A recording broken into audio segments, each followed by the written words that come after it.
एक पोटली बहुत प्रचलन में है जिसे धन लक्ष्मी की पोटली कहा जाता है। कुछ लोग उसे धन वर्षा की पोटली भी कहते हैं। लेकिन दरअसल होता ये ऐसे है कि जैसे हम दीपावली की पूजन करते हैं, तब हम माँ लक्ष्मी की पूजा करा करते हैं।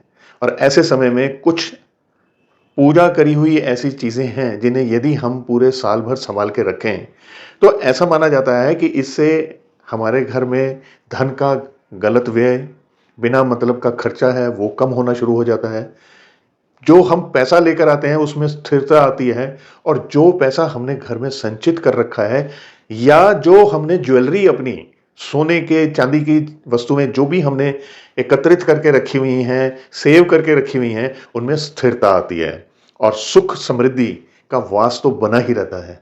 अब इसके लिए क्या करना है वो मैं आपको बताने से पहले ये बता दूं कि यदि दीपावली पर आप नहीं बना पाए या मेरी ये वीडियो आपको दीपावली के बाद में देखने को मिली और आपके मन में ये रहे कि आपने तो पोटली बनाई नहीं, तो देखिए इसके लिए आपको कोई वहम करने की ज़रूरत नहीं है, परेशान होने की ज़रूरत नहीं है। आप माँ लक्ष्मी की पोटली कभी भी बना सकते हैं। फिर भी यदि आप चाहते हैं कि बिल्कुल कोई ऐसा दिन मैं आपको बता दूं, तो पूर्णिमा के दिन आप बाकायदा पूरी तरह से विधि के साथ में माँ लक्ष्मी, गणेश जी, नारायण जी इनकी पूजा अर्चना करें, आरती करें और उसके बाद में इन्हीं वस्तुओं से आप पोटली बना लें। ऐसा कोई वहम नहीं है कि दिवाली को नहीं बनाई तो इस पोटली का बनाने का कोई मतलब ही नहीं है। हमारे प्रभु, ये मान के चलिए, हमारे देवी देवता जितने भी हैं उनका आशीर्वाद हम पर हमेशा है। वो इतने निर्दयी नहीं हैं कि हम अगर किसी और दिन उनकी पूजा कर लेंगे तो जो कुछ है वो भी ले लेंगे।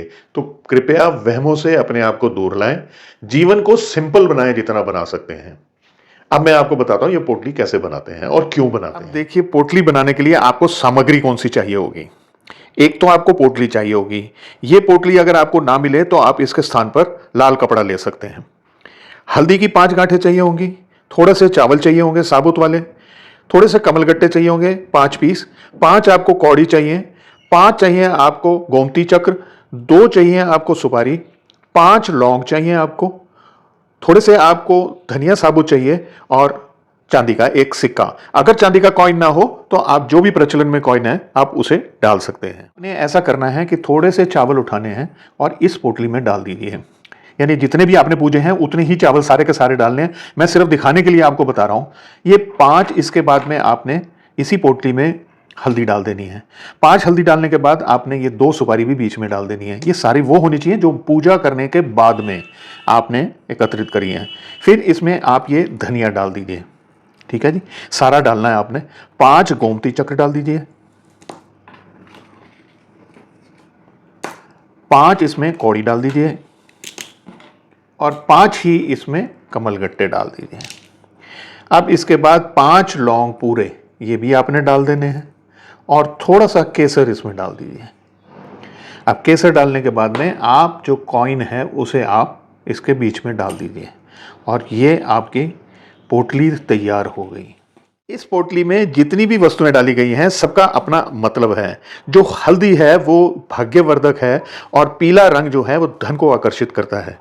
लौंग इसमें जो आपने डाले हैं वो जितनी नकारात्मकता है उनको सोखने की शक्ति रखता है। जो इसमें हमने कौड़ी और गोमती चक्र डाले हैं, ऐसा माना जाता है कि ये सुख समृद्धि को आकर्षित करते हैं और लक्ष्मी जी को बहुत प्रिय हैं। और जो कमलगट्टे हैं वो तो लक्ष्मी जी का प्रतीक ही माना जाता है। इसीलिए जब भी लक्ष्मी माँ की पूजा करी जाती है तो कमल का पुष्प भी रखा जाता है। इसके अतिरिक्त जो हमने इसमें केसर डाला है, केसर की जो सुगंध है वो भी धन आकर्षित करती है। और जो हमने इसमें धनिया के बीज डाले हैं वो इस बात को सिंबलाइज करते हैं कि धनिया जो है ये बीज सबसे जल्दी ग्रो करते हैं, ये वृद्धि कारक होते हैं। इसलिए जब हम इसे धन के साथ रखते हैं तो धन की वृद्धि का एक सिंबल माना जाता है। और जो कॉइन हमने बीच में डाला है वो तो धन है ही।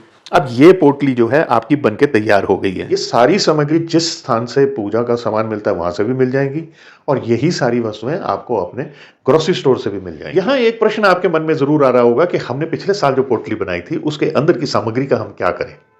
देखिए, इसमें कमलगट्टे, धनिया और लौंग, ये जो वस्तुएं हैं जो इस समय में कुछ खराबी होगी होंगी और ये पेरिशेबल चीज़ें हैं। इन सब चीज़ों को आप निकाल लीजिए, चावल भी है। इन सब चीज़ों को निकाल कर आप बाहर किसी जाके मिट्टी को खोद के उसके अंदर दबा दीजिए। अपने घर के गमले में भी दबा सकते हैं और ये चीज़ें नहीं डाल दें। और बाकी गोमती चक्र, कौड़ी, और जो चांदी का कॉइन आपने रखा था, ये सारी चीज़ें आप अगले साल के लिए फिर इनको कंटिन्यू कर सकते हैं। देखिए, बहुत ज़्यादा वहमों में पड़ने से आप अपने आप को दुविधा में डाल देते हैं। जितने आप कम वहमों में रहेंगे, जितने सरल रहेंगे, उतना ही आपका जीवन आसान हो जाएगा। जब आपने ये पोटली बनाई है, तो ये कोई जादू की पोटली नहीं है। ये पोटली आपके उस भावना के सहायक होगी, जिस भावना से आप पैसा कमा के ला रहे हैं। और पैसा आपने हमेशा सत्कर्मों से कमाना है और तब आप देखेंगे कि आपके पैसे में बरकत, आपके पैसे की रुकावट उसमें सहायक होगी। रुकावट का मतलब आपकी सेविंग, उसमें सहायक होगी ये पोटली। मैं आशा करता हूँ इस वीडियो में मैं आपको कोई मैसेज तो ज़रूर दे पाया हूँ। और यदि ये वीडियो आपको पसंद आई है, इसे लाइक शेयर कर दीजिए और मुझे कमेंट्स भी निरंतर करते रहिए। आप मुझे आज्ञा दीजिए। नमस्कार।